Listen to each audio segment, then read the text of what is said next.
Hi everyone, it's Peter Parker here, CEO of Bluearth Foundation, a not-for-profit charity that's trying to arrest the physical inactivity crisis that's in our community. Today I'm utilising my beautiful daughter Grace as I wanted to talk to you about something that's fundamental in what we believe, and that is the negative impact or consequences of sitting.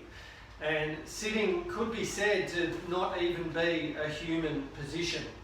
So I thought I would qualify a few of the things that occurs while Grace is sitting, let alone if she's sitting for long volumes of time, as we're seeing in school environments. So I thought I'd just, as an osteopath of 25 years, just touch on a few of the problems that we see occurring in their growth and development long term. So what you can see now is a young lady who's sitting on what is actually a good office chair, but often it's not a good office chair. It's a couch, it's a beanbag, a dining room chair, which can make the problem even worse.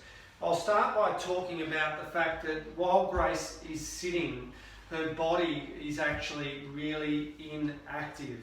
And what I would say to you is that that affects every system within her body. As an osteopath, I can just talk to you about the musculoskeletal side of things, but we've also got to talk about the systems and what's occurring. Right now, Grace is sitting, and her breathing, because she's sitting, would be mainly shallow through the chest.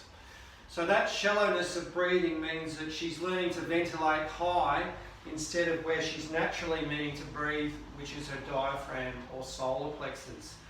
Now I can tell you now, if you are not well and mobile and moving through full respiratory cycle in your diaphragm, that is going to affect a lot of things. The diaphragm or the solar plexus is an absolute powerhouse area for the body. And if you are not well or mobile through your diaphragm, it means that your vitality can be compromised. So Grace is breathing shallow instead of breathing through here. The impact of that can mean that she's not oxygenating well. That means she's not getting the full amount of oxygen to her brain at rest that she should be. So what's the impact of that? Focus, concentration, energy, fatigue. So already we've got a vital reason why we should be trying to change our position in terms of sitting. We also take into context the ratio of pressure between abdomen and thorax. This is really important to the body. That ratio needs to be healthy, it needs to be well, for the lower lungs to fill and to ventilate properly, but also for the abdomen or the gut to do its job. When we sit, our gut becomes very inactive. The smooth muscle layers in the bowel stop working. Our digestion slows and becomes really inactive. There's evidence to suggest that a child that's sitting all day versus being active and standing in a classroom environment can burn up to 25% more calories just through the act of standing. And part of that is the inherent motility of the bowel. It needs to actually be working. So when Grace sits, her bowel is inactive, sluggish, and absorption of nutrients, etc., is poor. So already when we look at the diaphragm, we can see if that area is not healthy, Grace is not well. So I've already given you good solid reasons to stand up. As an osteopath, looking at what's happening in her spine, everything is now compressing. So the scaffolding or all the muscle around her core, you hear that term at the core, is now not working. Instead, she's getting pressure through her discs and through her joints in her spine, which is going to lead to problems. Her hip flexor muscles, the big ones through here, are tight. That means she's going to be inflexible. Okay, so she's going to be tight through the front of her pelvis, and she's going to have tightness and weakness through her back. Basically, we are not made to sit. So already what I've talked about, focus, concentration, energy, fatigue, digestion, our back, our muscles, our joints, our discs are all affected by sitting.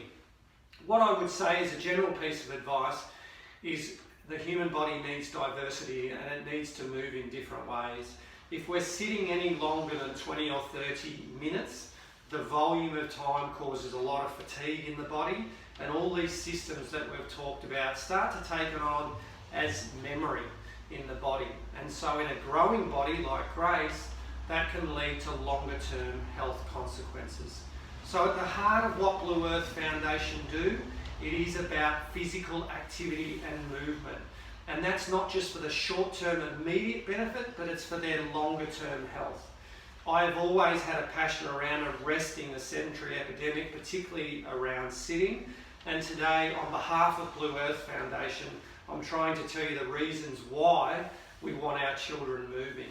And there's never been a more important time, because the sedentary epidemic associated with digital devices and screen time is on the march. It is getting worse. So we, as parents and role models, need to set the pattern. So keep all of this in mind in terms of how you set up your home. Talk to your schools, see whether they're happy to create a mobile learning space with standing desks, etc. All of this adds to the benefit of your child.